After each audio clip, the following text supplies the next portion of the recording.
अभी मोदी जी को देश के किसान की चिंता नहीं है। इन किसानों को वो किराए के कहते हैं, वो खालिस्तानी कहते हैं, मतलब पाकिस्तान समर्थक कहते हैं, मतलब जो उनको नहीं कहना चाहिए एक देश के प्रधानमंत्री को। अब हम उनको किसान नहीं लग रहे हैं। साल 2020 से शुरू हुआ किसानों और केंद्र सरकार के बीच का मतभेद 2021 का उगता सूरज भी खत्म नहीं कर पाया, बल्कि 31 दिसंबर की ढलती शाम को शाजापुर बॉर्डर पर बवाल और मच गया। दरअसल कल कुछ किसानों ने शाजापुर बॉर्डर पर मौजूद हरियाणा पुलिस के पहरे को भेद कर गुड़गांव कूच करने लगे तो पुलिस ने बल प्रयोग किया, जिसमें कई किसान घायल भी हुए। वहीं पुलिस की इस कार्रवाई पर पूर्व नेता प्रतिपक्ष रामेश्वर डूडी ने प्रतिक्रिया व्यक्त करते हुए कहा कि सरकार की यह कार्रवाई कायरतापूर्ण है। वहीं आरएलपी सुप्रीमो हनुमान बेनीवाल ने भी नववर्ष शाजापुर बॉर्डर पर ही मनाया और कहा कि अब आंदोलन और तेज होगा। वहीं किसानों के इस महापड़ाव पर शाजापुर बॉर्डर पर भी दी फैक्ट इंडिया की टीम ने किसान नेता कॉमरेड अमराराम से खास बात की। इस दौरान किसान नेता अमराराम ने कहा कि यह किसान आंदोलन राजनीतिक दलों का नहीं बल्कि देश भर के किसानों का है। सुनिए दी फैक्ट इंडिया से खास बातचीत में कॉमरेड अमराराम ने क्या कहा।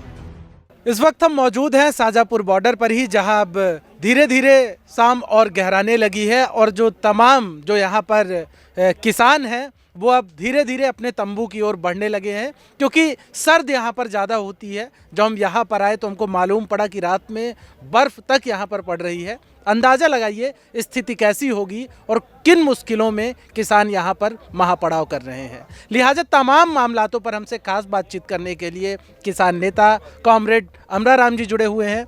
अमराराम जी, मैं पहले भी आया था, आपसे बातचीत करके गया था तकरीबन सप्ताह भर पहले। आप यहाँ पर लगातार डटे हुए हैं, अब कैसी स्थितियाँ सामने हैं? क्या लगता है कि क्या दिल्ली कूच करना ही पड़ेगा तभी बात बनेगी? ऐसा है, अभी 33 दिन से लोग दिल्ली के चौतरफा बैठे हैं। ये शाजापुर में तो अभी 17 दिन हुआ है। अभी मोदी जी को देश के किसान की चिंता नहीं है। इन किसानों को वो किराए के कहते हैं, वो खालिस्तानी कहते हैं, मतलब पाकिस्तान समर्थक कहते हैं, मतलब जो उनको नहीं कहना चाहिए एक देश के प्रधानमंत्री को। अब हम उनको किसान नहीं लग रहे हैं, हम पाकिस्तानी लग रहे हैं, हम चाइना के लग रहे हैं। उसका क्या इलाज है? और आप देखिए कि आज यहाँ बर्फ़ जिमी है। ओस 2 दिन बहुत सब भीगे हैं पहले शुरू में, और राजस्थान में तो -2.6 काल सीकर का टेम्परेचर था, माउंट आबू में -2 था और सीकर में -2.6 था।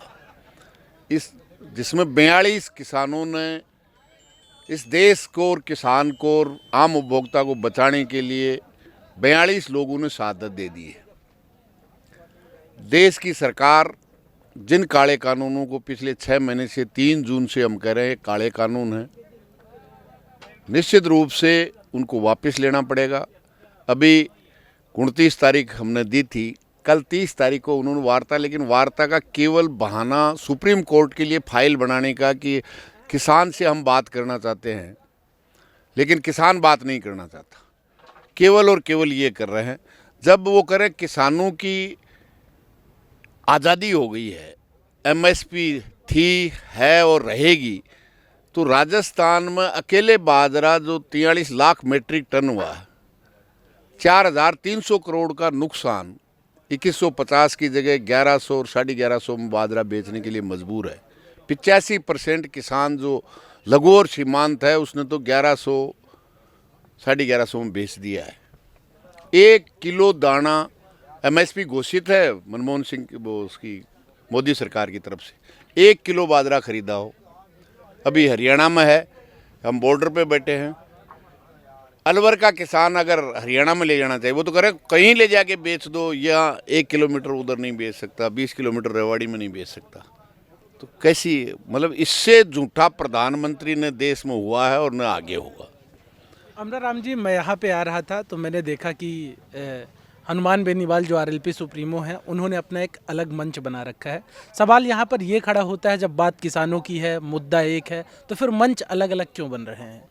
ऐसा है, ये आंदोलन पूरे देश के 500 किसान और खेत मजदूर संगठनों का है, पार्टियों का नहीं है। पार्टियां 18 पार्टियां जो विरोधी दल हैं वो सब मिलके राष्ट्रपति से मिलके आए हैं और ये कहा है कि किसानों का आंदोलन जायज़ है और इन काले कानूनों को वापस लेना चाहिए। लेकिन किसी पार्टी का आप पिछले 33 दिन से देख रहे हैं, किसी पार्टी का नहीं है।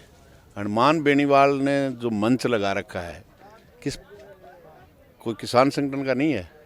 झंडा देखिए, बोतल है और आरएलपी रालोपा वो ही नहीं लगा रखा है। कांग्रेस के भी 2 विधायक दातारामगढ़ और नीमका थाना के विधायक जी आए थे, अपने समर्थकों को भी लेके आए थे, उन्हीं के बराबर मंच लगाया था, भाषण दिए और यहाँ मोर्चे तक आ गए। समर्थन दीजिए, कोई मना नहीं कर रहा है।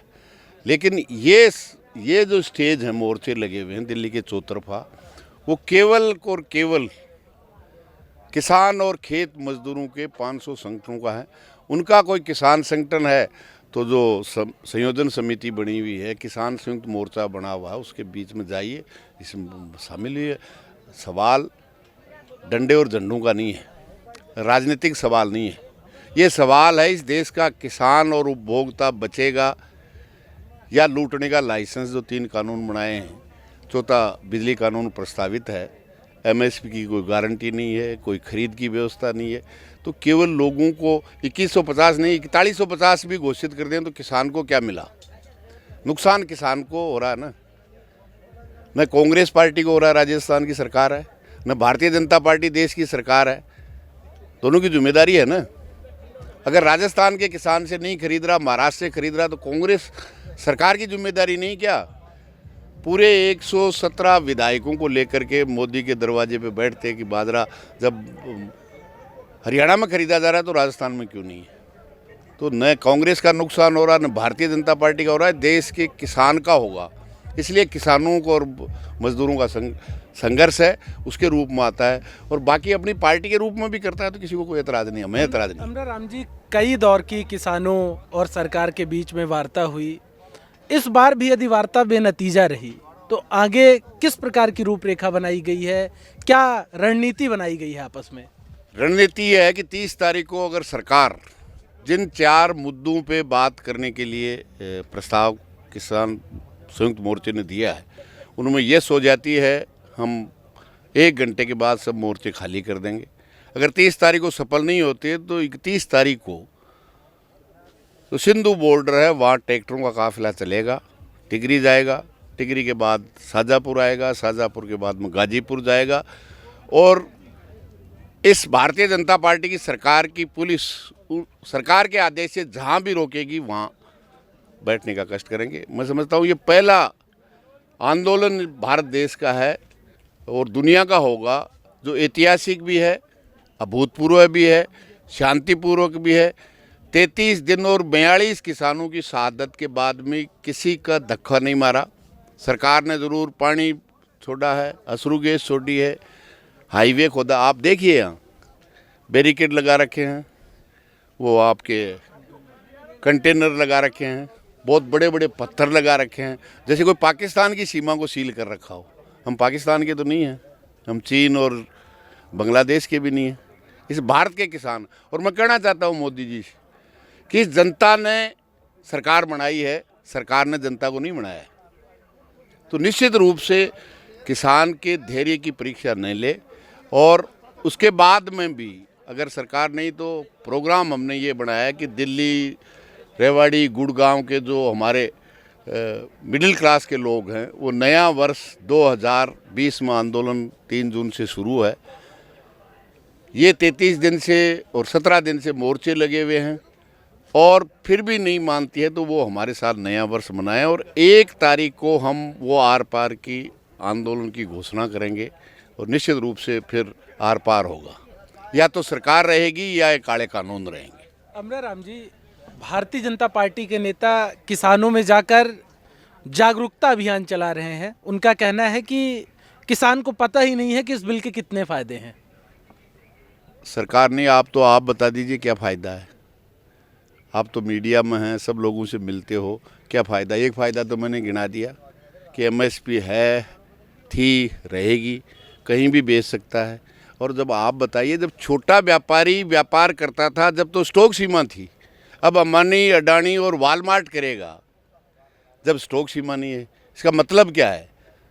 किसान समझता है जब वो पैदा करके बेचने जाएगा आधे दामों में और नहीं लेगा और 3 गुने दामों में होगा। ये तो राजस्थान का किसान जानता है। 2 रुपये में 2018 में प्याज कोई लेने वाला नहीं था और 4 महीने के बाद वही प्याज 80 और 100 रुपये में बेचा है। किसान का मूंग और चना 50 रुपये किलो में खरीदा और 200 रुपये में दाल इस देश के उपभोक्ता ने खरीद के खाई है। न किसान को भाव मिला, न उपभोक्ता को सस्ता मिला।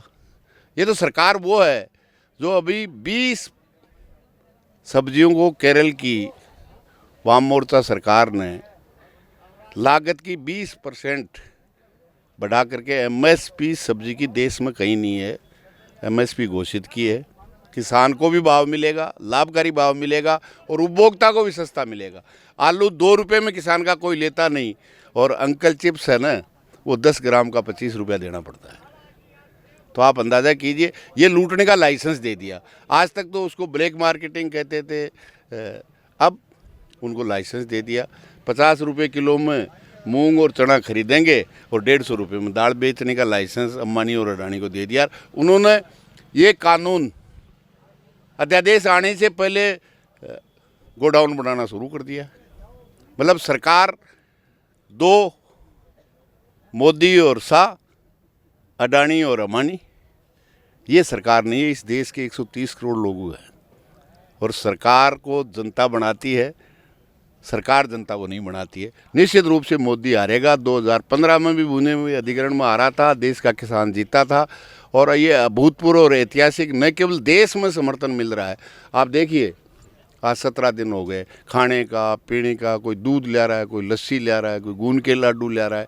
और पूरी दुनिया में जो न्याय पसंद लोग हैं, इंग्लैंड हो, अमेरिका हो, ऑस्ट्रेलिया हो, कनाडा हो, तमाम लोग कह रहे हैं इस देश के प्रधानमंत्री को, किसानों को, और देश का सर्वोच्च न्यायालय भी कहता है ये किसानों का हक है। सड़क हमने नहीं रोकी है, सड़क तो रोकने का जब संयुक्त मोर्चा आह्वान करेगा तो देश के नेशनल हाईवे से लेके ग्रामीण सड़क के दोनों तरफ किसान बैठा हुआ है। और वो जिस दिन आह्वान हो जाएगा, देश की एक भी सड़क नहीं चलेगी, न कारखाना चलेगा, न सड़क चलेगी, केवल हवा चलेगी। और मोदी जी की नहीं चलेगी, देश की जनता की चलेगी, जिसके बोर्ड से सरकार बनी है। और मैं कहना चाहता हूँ, अगर मोदी जी में दम है तो चौधरी वीरेंद्र सिंह भारतीय जनता पार्टी का है, कोई बिलों के खिलाफ धरना दे रहा है, निकाल देना।